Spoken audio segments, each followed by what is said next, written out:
Bonsoir à tous, de la lumière pour Cinemaniacs. J'ai avec moi Marc-Antoine Destou et Ben Treewalker. Ça va, messieurs? Hey man, Ouais, Et ouais, ouais, Ben, ça va, ça va. bon, Ben, ton volume, le monter un petit peu, le moyen? puis là, il est-tu monté? Ah, là, il est là.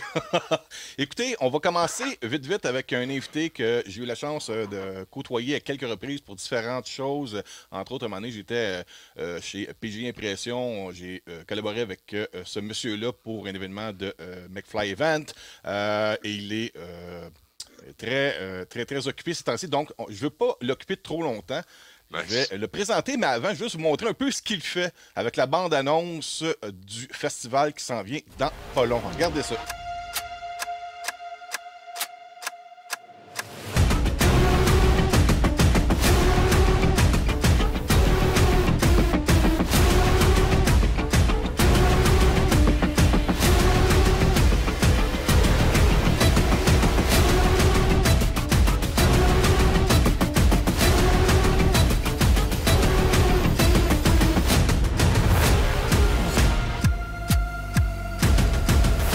Bon, écoutez, je vais vous présenter. Très fier de le recevoir à Ben oui. Cinemaniacs. Ça Euh, aussi. Jarrett Mann, je sais pas si on dit Mr. Mann. Ça aussi, c'est bon. Ouais, c'est bon, ça, Mr. Mann. Bonjour, Monsieur Jarrett Mann. Ça va bien, passant? Ça va super bien. Merci pour l'invitation. Ça fait plaisir. J'ai deux messieurs qui sont avec moi, Marc-Antoine et Benoît Vincent. Je suis sûr qu'ils sont très contents de te côtoyer aussi pour les quelques minutes que tu as avec nous. Moi, je voulais que tu me parles de quelque chose qui, je tiens à m'excuser d'avance. Je connais de,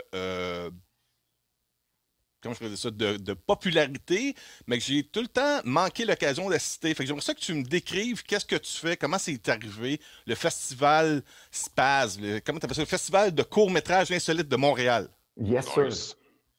Ben, Crème, c'est un festival de court-métrage, comme tu as dit, de court-métrage insolite, surtout de films de genre, donc science-fiction, fantastique, horreur, bien sûr, ça se passe toujours dans le temps d'Halloween, des films weird, étranges, inclassables. Et c'est parti en 2002, ça fait longtemps.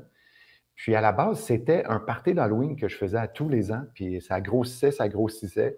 Puis moi, dans la vie, je ne voulais pas faire des parties d'Halloween, je voulais faire du cinéma. Fait que on a transformé ça en festival de court-métrage dans le temps de l'Halloween. Fait que ça a gardé l'énergie puis la folie du party. Puis c'est ça qui a donné comme la base de Space. Fait que ça a toujours été un festival très festif. On prend un verre, il n'y a pas de projection dans des salles conventionnelles. Ça se passe toujours dans des salles de spectacle, cabaret, table chaise. Ok. Puis c'est du gros fun. Ça a évolué beaucoup avec le temps. Ça a commencé way back, là, c'était plutôt amateur, c'était uniquement local. Là, maintenant, la qualité des films, autant d'ici que d'ailleurs, vraiment explosé. C'est vraiment top niveau. Puis on est encore environ 50% de contenu québécois, puis l'autre 50% international, avec un gros penchant pour la francophonie. Donc, beaucoup de films de la France, Ok. Belgique, entre autres. OK. Première question de mon côté. Ça différencie des autres festivals de quelle façon, à part le contenu genre gore, horreur? Je veux dire, est-ce que c'est vu que c'est des courts-métrages, est-ce qu'on assiste à une soirée pendant 3-4 heures avec un genre de diaporama de courts-métrages l'un après l'autre, ou est-ce qu'on assiste juste à un certain groupe? Comment ça fonctionne pour assister? Quand on assiste à ça, on voit quoi? Bien, ça dépend des soirées. Puis d'ailleurs, je suis content que tu poses la question parce que c'est quelque chose qu'on est très content de notre formule, puis on est très fiers, puis elle s'est vraiment peaufinée avec les années. Puis c'est ce que beaucoup de monde nous dit, c'est qu'une soirée à Space, c'est pas lourd, c'est le fun, ça respire. J'anime, sauf exception, c'est moi qui vais animer la soirée. Donc, je vais vous inviter si on a un programme de court-métrage inclassable ou la soirée horreur. C'est toujours à peu près 2 courts-métrages. Je reviens sur scène, on invite les réals à venir sur scène présenter leur film. Il y a une bonne entraque au milieu de la soirée aussi. Donc, tu sais, ça respecte souvent les projections de courts-métrages. Malheureusement, ça va être 1h30, 2 heures, pas d'entraque dans une salle complètement en noirceur. Tu es rendu épuisé à la fin parce que il faut entrer et ressortir dans des univers différents sans arrêt. Puis je trouve rendu à la fin, même moi-même, j'ai de la misère, là, les derniers films. Mais à Space, encore une fois, il y a de la musique, il y a de l'énergie, la crowd a crié. Il y a un petit côté un peu comme Fantasia de ce côté-là. T'es à un show autant qu'à une projection. Ouais, c'est un happening de fans aussi. Il y a de quoi qui est projeté à l'écran, mais le monde, il y a comme un vibe, j'imagine, dans la salle. Là. Oui, exact. Ouais, moi, je suis là pour craquer le monde, puis c'est un peu ma marque de commerce de faire gueuler la foule. Fait que, on a du gros fun. Puis ça, c'est les soirées de projection, puis il y a toujours des trucs de plus. Cette année, on a un méga ciné-quiz d'horreur. C'est la première fois qu'on va faire ça. On fait ça au Théâtre Plaza. On espère avoir jusqu'à 200 personnes qui vont venir participer au ciné-quiz. Il va y avoir des invités spéciaux du milieu de l'horreur québécois qui vont participer, poser des questions. OK, ouais. Des prix. Ça va être vraiment trippant. Puis, le côté party d'Halloween que je mentionnais, ça a toujours resté pareil à se faire. C'est le gros party de clôture à la fin qui est assez épique. Merci, là, 500 personnes costumées. Gros party. Un des meilleurs en ville.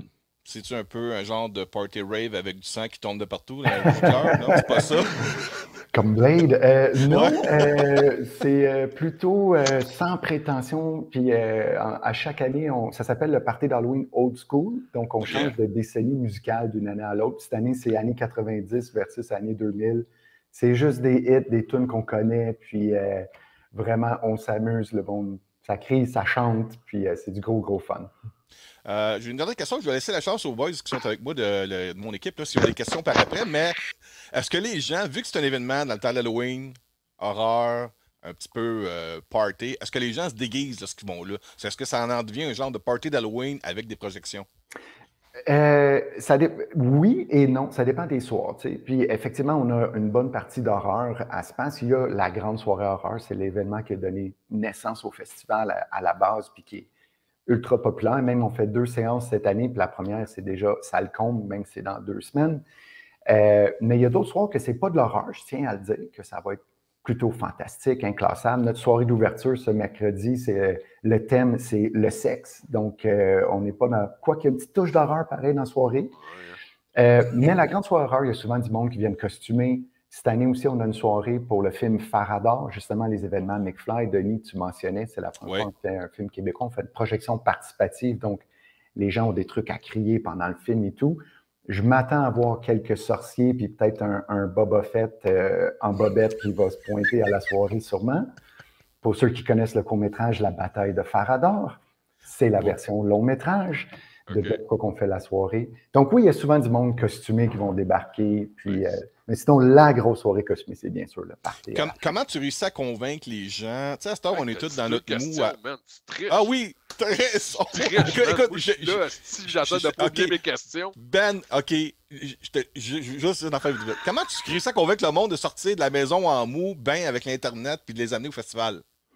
Ben, on a une belle tradition. Je veux pas, on est là depuis longtemps. Puis, c'est sûr, la pandémie, comme tout le monde, il a fallu qu'on travaille fort. Puis, une des bonnes affaires de la pandémie, si je peux dire, c'est que ça nous a forcé à faire une version en ligne du festival en 2020 et 2021. Puis finalement, on a gardé ce côté-là. Donc, il y a encore 100% du festival, côté film du moins, qu'on a un volet en ligne. Donc, on a des gens qui nous suivent partout à travers le Québec, peuvent rester chez eux et le regarder. Puis ceux qui veulent venir faire la fête, ben là, ça, c'est ma job à moi de promoteur, à tous vous convaincre que vous allez avoir du fun. Puis cette année, ben, on le voit dans la prévente des billets, si je peux partager avec vous autres, que l'an dernier, clairement, on était encore un pied dans la pandémie, je pense, parce que ça avait été lent à décoller, puis je faisais le comparatif juste avant qu'on se parle, puis j'étais agréablement surpris de voir comment on était en avance sur la vente de billets. Cette année, je pense on le disait l'an dernier, mais on avait tort. C'est vraiment cette année qu'on est passé à autre chose, là, puis les gens, ils se remettent à sortir, puis ça fait du bien. En tant qu'organisateur de festival, nous, on fait tout ça, on fait ça pour voir du monde, pour vivre des événements, fait que on veut que les salles soient bien remplies, évidemment. Bon, là, je veux laisser Benoît parler, puis il se lève, puis il s'en va. Ben, Desto, ouais, Ben, t'es tout vrai? Oui, je voulais laisser la parole à Desto, je voulais voir c'était quoi que lui avait comme question. Moi, j'ai pas vraiment de questions. Ben, je veux dire, j'ai des amis qui, immanquablement, ils vont à chaque année, puis tout ça. Moi, ben, c'est sûr, je suis plus dans la région, là, je suis rendu à Ottawa, puis comme par exemple, hier, je suis allé voir au Bytown le cabinet du docteur Caligari avec un band live qui performait. C'est un genre d'événement rassembleur aussi, là. Et puis, je cours un peu ça, fait que si le timing est bon, je suis là. Je pense que la dernière fois pour le party d'Halloween, j'étais en même temps au Musée de l'Absurde pour projection de Oui, H.P. oui, oui. Lovecraft. Fait que j'ai des amis qui étaient tirés d'un côté puis de l'autre.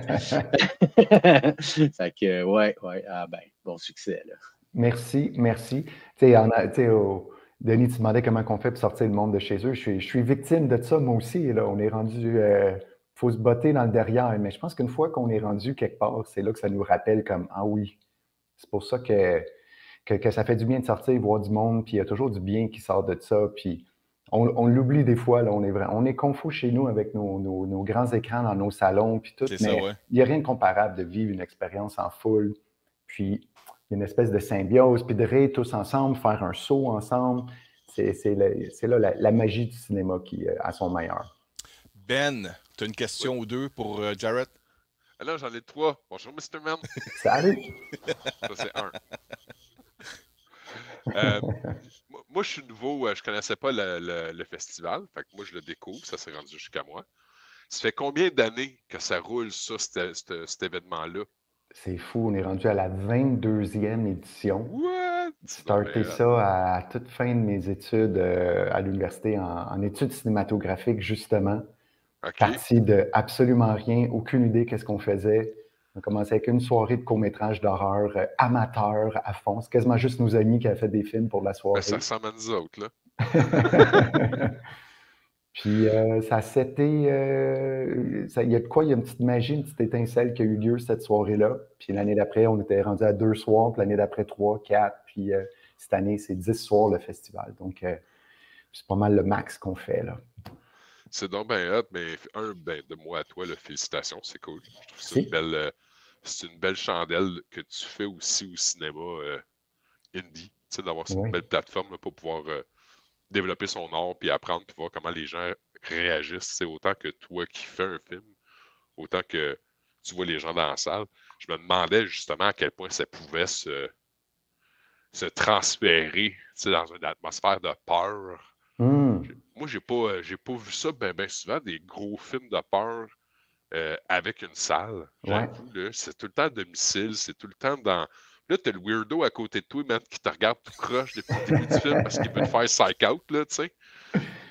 Ben, je dois dire, les premières années, ça a pris plusieurs années avant qu'on ait réellement des courts-métrages qui fassent peur. C'était toujours beaucoup la comédie où ça essayait de faire peur, mais ça n'y arrivait pas.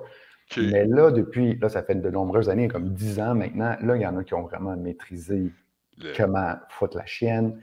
Puis, donc, on en a toujours 2, 3 dans le programme d'horreur qui vont vraiment marcher. Puis, on dirait que quand c'est bien fait, puis que l'horreur, la peur embarque, là, c'est ta le chienne, silence.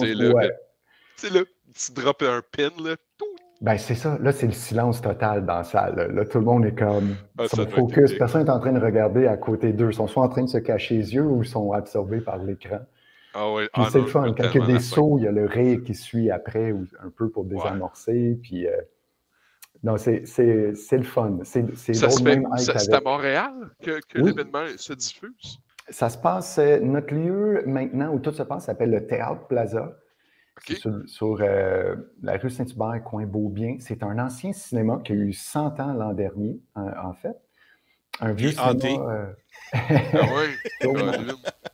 Ouais, un ancien cinéma qui a été transformé en salle de spectacle, mais encore... Tu cours un peu en dedans, genre c'est victorien, puis ça met toute l'atmosphère en place. Quand même, le plafond est vraiment cool, parce que toutes les vieilles moulures, puis il y a comme un énorme rond au centre, puis tout sur le côté aussi. Nous, évidemment, on fait un éclairage tout en rouge, fait qu'il y a un cachet qui vient avec. Là. Encore une fois, c'est pas une salle de cinéma standard, pas pantoute. OK, parce que tu m'avais dit que ton temps était limité, je vais te poser une dernière question. L'auditoire qui est présent, c'est comment l'âge moyen, est-ce que plus de femmes, d'hommes? Je pose la question parce que ma conjointe chez moi, c'est elle, la freak qui tripe sur l'horreur. Puis je vais peut-être la convaincre de passer une journée au Festival Spasme cette année. Puis parce qu'elle aime ça, l'horreur. Elle, quand elle voit du sang couler, de la chair se faire découper, elle a un smile dans la face. Fait que je veux savoir, est-ce qu'on est trop vieux, nous autres, pour aller là? Ou non, pas pantoute. C'est vraiment multigénérationnel, je pense, là, je pourrais dire, là, vingtaine, trentaine, quarantaine, cinquantaine. Il y a vraiment, surtout pour la soirée horreur, qui est vraiment rendue maintenant comme un événement bien ancré à Montréal dans le temps de l'Halloween. Fait qu'il y a vraiment toutes sortes de monde. Il y a du monde, beaucoup de monde qui vont venir genre juste à cette soirée-là, que c'est là qu'ils vont découvrir le festival. C'est souvent la porte d'entrée. Puis là, ils ont du fun. Puis ils disent, je vais essayer une autre soirée. Puis là, ils vont venir voir notre programme Les Inclassables ou là, cette année, ça peut être whatever, autre programme. On a un programme What the Fuck cette année aussi. Fait que il y a vraiment de tout. Mais je vous le dis, tout le monde est bienvenu. Puis c'est le cachet du festival. C'est pour ça qu'on est encore là après tant d'années. Il y a une belle vibe, puis on le sent tout de suite en arrivant. Tout le monde est à sa place chez nous. Ben écoute, les boys, on peut peut-être applaudir pour le travail fait par Jarrett, puis merci de... Ça fait plaisir. Merci. C'est vraiment cool. C'est vraiment le fun. Steph, tu as une question? Je voulais juste, pour les spectateurs, pour donner une idée, ma question, je voulais faire une comparaison. On entend souvent parler du Rocky Horror Picture Show au cinéma où le monde participe, puis il garoche, puis il se déguise et tout. C'est-tu un peu le même but de l'ambiance, mais avec des films d'horreur, parce que là, le monde va vraiment plus triper? C'est pas juste une comédie musicale, c'est de l'horreur, mais à la thématique un peu style de horror.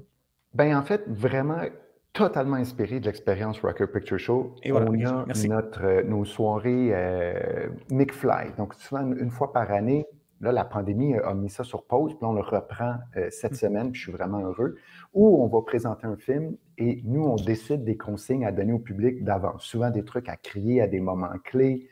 Il y a des choses que tu peux peut-être avoir à faire, à sonner une cloche, ça dépend c'est quoi le film. Donc, ça, on le fait. Cette année, comme je mentionnais tantôt, c'est le film Farador, film québécois, semi-fantastique sur le monde de Donjons et Dragons, un peu geek.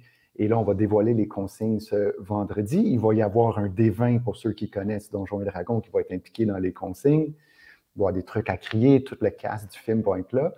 Puis on en a fait dans le passé aussi. La dernière fois qu'on a pu le faire avant la maudite pandémie, c'était Ghostbusters qu'on avait fait au Club Soda. Et on avait carrément la Ecto One, la voiture, sur la scène du Club Soda. On avait des comédiens qui ont recréé les scènes. On avait Gozer au balcon au Club Soda. Bref, on avait vraiment mis le paquet. Puis on ne fait pas juste des films fantastiques. On a fait Le sapin a des boules à Noël aussi, 2019. Le sapin a des boules en plus. Oh, ouais, OK. Ah, ça, c'était malade. Ça, c'était un de mes préférés. Qui donnait des bouts de dinde sec. On pensait avoir notre Rocky Picture Show de Noël à refaire à tous les ans. Malheureusement, 2020, on sait qu'est-ce qui est arrivé cette année-là. Ouais. Couper notre élan. Mais ça avait été magique comme soirée. Jarrett, si je peux me permettre, là, en conclusion, j'ai mes deux filles qui, ça fait une couple d'années déjà maintenant, tu nous avais invité pour l'événement de Back to the Future Part 3, puis mes filles s'en rappellent encore. Mes filles, des fois, ils vont dire, si mettons par hasard à la télévision ou si je mets les films Back to the Future, mes filles vont dire pub. Je suis comme, man, arrêtez, là, c'est fini cette affaire-là. Fait que ça rappelle, ça marque les gens. L'événement est vraiment le fun. Là. Oui, on avait eu la DeLorean sur la scène cette fois-là avec tout le décor de western. Puis, c'est le film cool. Back to the Future qui a donné naissance aux événements McFly, le fameux 21 octobre 2015, la date que McFly allait dans le futur. C'est ça qu'on a souligné la première fois, puis on a fait un grand événement de fou avec les consignes, puis on a eu tellement de fun qu'on s'est dit, il faut en faire d'autres. On en a fait une dizaine depuis ce temps-là. Parfait. Ben écoute, moi, c'est pas que je veux te tasser, mais je veux pas ambitionner sur le temps. Tu as déjà été très généreux de ton temps. Tu dois être débordé. Je peux même pas imaginer ce que c'est organiser ça. Mais j'espère croiser ton chemin, au moins de serrer à la pince si j'ai l'occasion de pouvoir aller au festival. Je tiens au nom de l'équipe à te remercier de ta présence. Puis, je vais te réinviter. Si à un moment donné, on a le temps de pouvoir jaser des événements McFly, là, on s'en reparlera. Mais merci beaucoup, Jarrett. Je te remercie beaucoup d'avoir participé. Merci. Ça fait plaisir. Merci à vous autres. Puis vous êtes les bienvenus au festival. 18 au 31 octobre, programmation space.ca. Parfait. Merci beaucoup. Ciao. Merci. Ciao. Merci.